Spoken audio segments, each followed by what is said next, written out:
Let us begin with a Supreme Court ruling on Texas's controversial abortion law. That law bans most abortions after 6 weeks gestation. Today, justices decided to let it remain in effect for now, but there are two key details here. First, the court is also letting Texas abortion providers sue the state in federal court. And second, the providers may only sue state medical licensing officials, no one else. Now, the case we're talking about is Whole Women's Health versus Jackson. Justice Clarence Thomas was the only dissenter.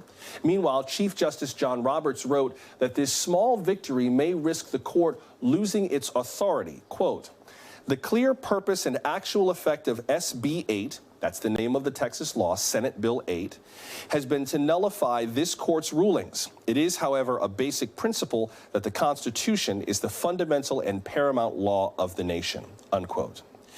Meanwhile, in a separate decision today, the court denied a Justice Department request to block the Texas law outright.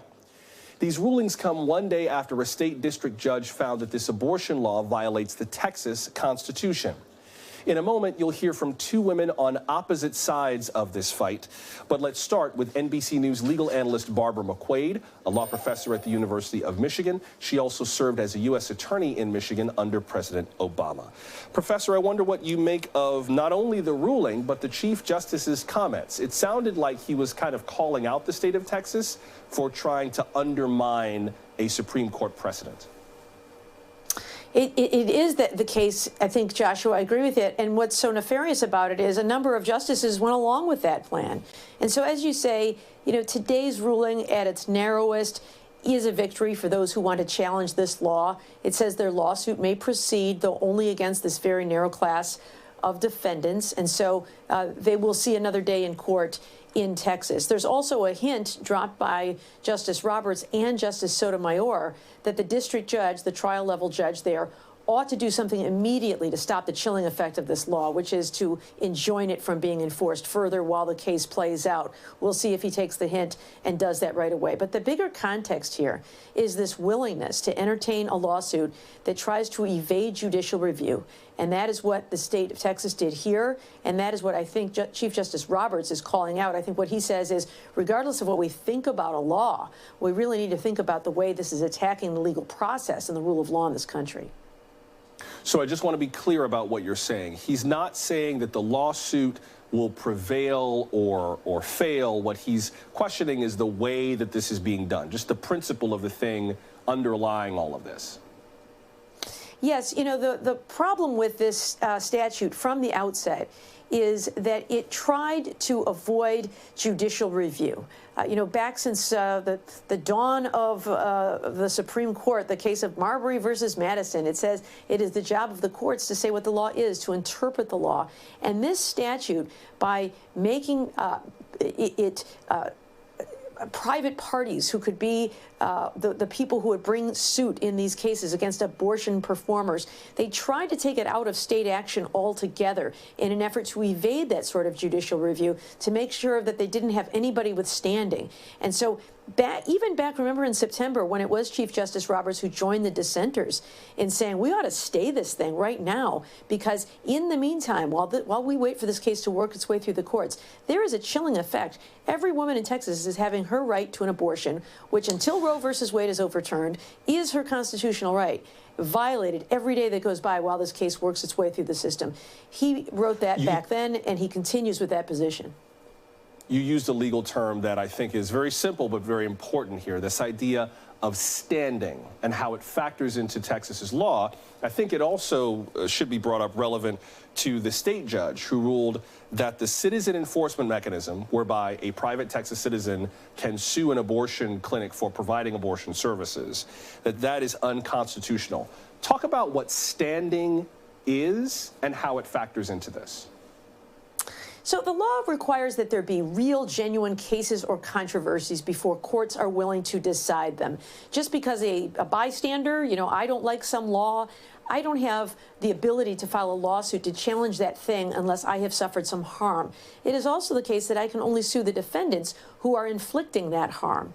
And so the reason there is that those are the parties who have a dog in the fight and who will fight with all they've got. And we want good decisions based on people who have a real stake in the outcome. And that's this idea of standing, that you have to sue the right person, and the right person has to be the one who files the lawsuit.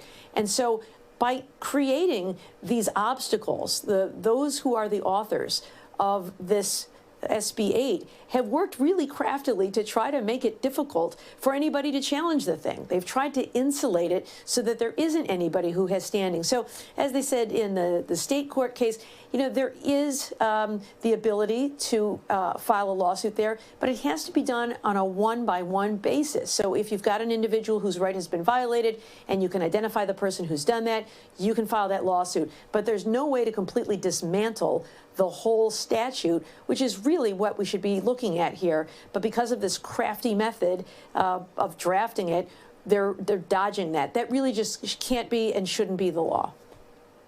Can you just clarify for us also the process between these two court proceedings, the federal proceeding and the state proceeding? How do those two overlap, if at all? Well, they'll proceed in parallel, but they are different. The state case is attacking the state of Texas's Constitution, whereas the federal case is attacking the federal Constitution. And so those could come to different results, and they'll play along in parallel. One of the really interesting developments of today, Joshua, was that the court allowed to just sort of dismiss as improvidently granted the petition that was filed by the United States, by the Department of Justice, which alleged that it had suffered a very different harm from these plaintiffs. What they had said is individuals who suffer a right have a certain claim, but the United States is also suffering harm here because we administer abortions in a number of federal agencies in the state of Texas, the Department of Defense, the Bureau of Prisons. We have Medicare programs that pay benefits to cover some of these procedures. We're suffering a harm every day this law is on the books. So what the court said is that because they were going to grant relief to the individual plaintiffs, they didn't need to look at the case belonging to the United States at this time. Now, I still maintain that every day that goes by, those rights continue to be violated as well, unless and until the trial court enters a stay, which I'm hopeful he'll do quickly. But the case isn't over. We will see more back in the courts, both with the United States and the individual plaintiffs in this case. But of course, the thing that's really looming large out there is the other abortion case before the Supreme Court, the Dobbs case, which could be the vehicle for overturning Roe versus Wade. I definitely would like to have you back to talk about that case, but one more thing about the Texas case before I forget to ask. We talked about standing in this case, who has the legal right to actually sue. We also talked about injury, real injury, and who you would go after if you say that a law is harming you unduly. Can you talk about that aspect of it before we go, in terms of the plaintiffs, the abortion providers, being able to sue this medical board in the state of Texas that licenses doctors? I think the idea is that if you sue that board, you can prevent them from basically taking away doctors' licenses for performing abortion services. Do I have that right? Yes, and the reason that this case is so challenging is because of the kind of immunity that is allowed for state actors. So, for example, one of the defendants was the Attorney General of the state of Texas, who might be inclined to enforce this law. And what the court said is he enjoys immunity, and so he can't be sued. But these licensors were one class of defendants that could be sued in this case. And so by preserving just one out there, they were able to salvage a challenge to this case. And so it required the plaintiffs here to really kind of sue everybody they could think of in hopes that they could find somebody who would withstand this challenge. And they did, and so the case will now proceed against those licensors, just as you described. NBC News legal analyst and Michigan law professor Barbara McQuaid. Professor, it's always good talking to you. Thank you very much. Thanks, Joshua.